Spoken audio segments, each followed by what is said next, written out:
Brought to you by Agilus Diagnostics.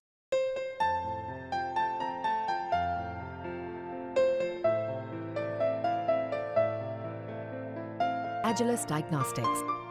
आज देखिए आदमी अब मैंने आपसे बताया था कि शुरुआती दौर में मैंने एक फ़िल्म क्रिटिक की तरह शुरू किया था। तो जी। फ़िल्म का मुझे थोड़ा-सा और हमारे देश में क्रिकेट, राजनीति और फ़िल्म इन तीनों का मेरे ख़्याल से सबसे ज़्यादा लोगों का एक तरफ रुझान रहता है और वो जो जो भी कोई भी वार्तालाप कोई 2 लोग मिलते हैं संवाद वो तमाम या तो फ़िल्म के बारे में होगा या सिनेमा मतलब सिनेमा के बारे में या क्रिकेट के बारे में या राजनीति के बारे में। हम लोग ख़ास तौर से उत्तर भारत में इसकी बड़ी चर्चा रहती है।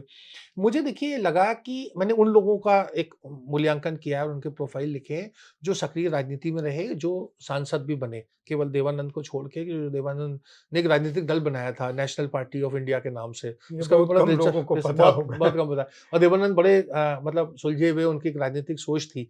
तो उनके जो थे, उनकी पार्टी में सब लोग राज्यसभा आना चाहते थे, बिना ये जाने हुए कि नाना पालकीवाला ये जो जवाहरलाल नेहरू की बहन थी विजय लक्ष्मी पंडित, सबने वो पार्टी जॉइन कर ली नेशनल पार्टी ऑफ इंडिया। अच्छा। और चुनाव लड़ने की बात है तो उन्होंने कहा नहीं हम तो राज्यसभा जाएँगे। तो राज्यसभा के लिए पहले तो असेंबली जीतनी चाहिए, उसमें सदस्य होने चाहिए। तो ये तो बताता है कि बड़े-बड़े लोगों का क्या सोच होती है। तो मैंने एक चीज़ देखी कि जो लोग सक्रिय राजनीति में आते हैं सिनेमा जगत से उनको जो है जो हमारा राजनीतिक मतलब अगर हम उसे एक परिवार माने वो उनको आसानी से एक्सेप्ट नहीं करता। उनको हमेशा एक बाहर की तरह से रहता है, अदाकार की तरह से, चाहे वो कंगना रनौत हो, चाहे इससे पहले जितने भी लोग आए हैं। लेकिन उन लोगों में सब में बड़ी गहरी एक सोच होती है और उनको भी देश सेवा या देश के प्रति प्यार होता है, समाज में वो काम करते हैं। तो मुझे उनमें बड़ी एक और उसके बाद उनको समय बहुत कम मिलता है मतलब जो अगर हम संसद की बात करें और उसके बारे में होता है कि लता मंगेशकर इतने दिन नहीं आई, सचिन तेंदुलकर तो गोविंदा खैर नहीं खिलाड़ी आई। हैं, वो आए नहीं आए।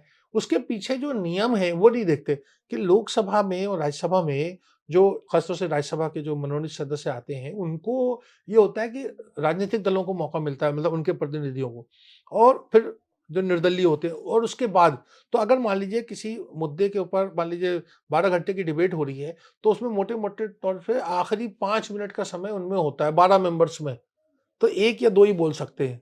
इस चीज़ को कोई हाइलाइट नहीं करता और उनके बेचारों की बदनामी होती है कि वो सद अच्छा उसमें लता जी को अगर तो मनोनीत किया सदस्य तो उनके लिए उन्होंने मतलब हमने उनको बुलाया। लता जी ने तो कभी नहीं कहा कि हमें सांसद बना दो, राज्यसभा बना। राज्यसभा बना दो। तो ये जावेद अख्तर वगैरह ये लोग तो एक्टिव रहे ये शबाना आज़मी वगैरह लेकिन शुरुआती पृथ्वीराज कपूर को सबसे पहले उन्होंने जवाहरलाल नेहरू ने मनोनीत किया था। पृथ्वीराज कपूर की भी बड़ी वो जवाहरलाल नेहरू के मित्र थे और जवाहरलाल नेहरू उनके मित्र थे। जवाहरलाल नेहरू चाहते थे कि पृथ्वीराज कपूर जो हैं वो देश का संदेश आज़ाद हिंदुस्तान का संदेश लेकर के बहुत से विदेश में जाएँ और उनकी वो बहुत वहाँ गुडविल थी। उनको अपना पृथ्वी थिएटर से इतना फुर्सत नहीं थी, सिनेमा से फुर्सत नहीं थी।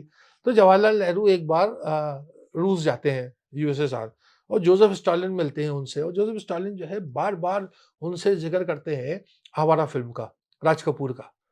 जवाहरलाल नेहरू ने वो फ़िल्म देखी नहीं थी। अब वो वापस आए उन्होंने पृथ्वीराज कपूर को बुलाया, उससे बात करने लगे, "ये क्या है तुम्हारा बेटे को ने क्या बना दिया?" वो बार-बार वो आवारा-आवारा बातें पूछ रहा था मुझसे मुझे समझ में नहीं आया। उस ज़माने में सिनेमा का इतना आसान तो वो नहीं था। तो ये अब राज कपूर ने मतलब हिंदी सिनेमा को रूस में बहुत ज़्यादा पॉपुलर किया। पूरे अरब देशों में आप भी आज भी जाइए तो लोग उसकी बात करते हैं राज कपूर की और अमिताभ बच्चन की, तमाम लोगों की। तो पृथ्वीराज कपूर ने बहैसियत सांसद बहुत अच्छे काम किए और मज़दूरों की आवाज़ उठाई और ऐसी-ऐसी एक बार वो ट्रेन में घुस गए तो ट्रेन में वहाँ गुरुजी गोलवालकर बैठे हुए थे और गुरुजी से उनका जो संवाद हुआ वो भी बहुत दिलचस्प था। मैं वो राजनीतिक है इसलिए मैं ज़्यादा उसकी चर्चा में नहीं जाऊँगा, आप मेरी किताब में पढ़ लें। तो उन्होंने गुरुजी को पूरा भाषण दे दिया कि अच्छा। कि देश में ये सांप्रदायिक माहौल कैसे बन रहा है और ये गलत है। पृथ्वीराज कपूर का थिएटर पृथ्वी थिएटर जो था वो कांग्रेस वर्किंग कमेटी के लिए वो ड्रामा दिखाता था। आज कोई सोच सकता है कि कोई कांग्रेस वर्किंग कमेटी में अगर एक कोई ड्रामा देखने लगे तो लोग कहेंगे देखो ये कैसे लोग हैं। लेकिन वो ज़माना दूसरा था। फिर नरगिस दत्त आई और इस तरह से बहुत से लोगों उनका भी बड़ा समाज में सुनील दत्त का बड़ा कंट्रीब्यूशन था। तो आप इन सब लोगों को ये नहीं कह सकते कि ये लोग कोई तरीके के नॉन सीरियस थे। तो मुझे लगा इन सब लोगों को डॉक्यूमेंट करना बहुत ज़रूरी है। लोगों को पता चले कि फ़िल्म की जगत के लोग जो हैं वो केवल नॉन सीरियस लोग नहीं नहीं है। हैं। उनकी भी राजनीतिक अभिरुचियाँ और उनकी भी समझ उतनी गहरी है।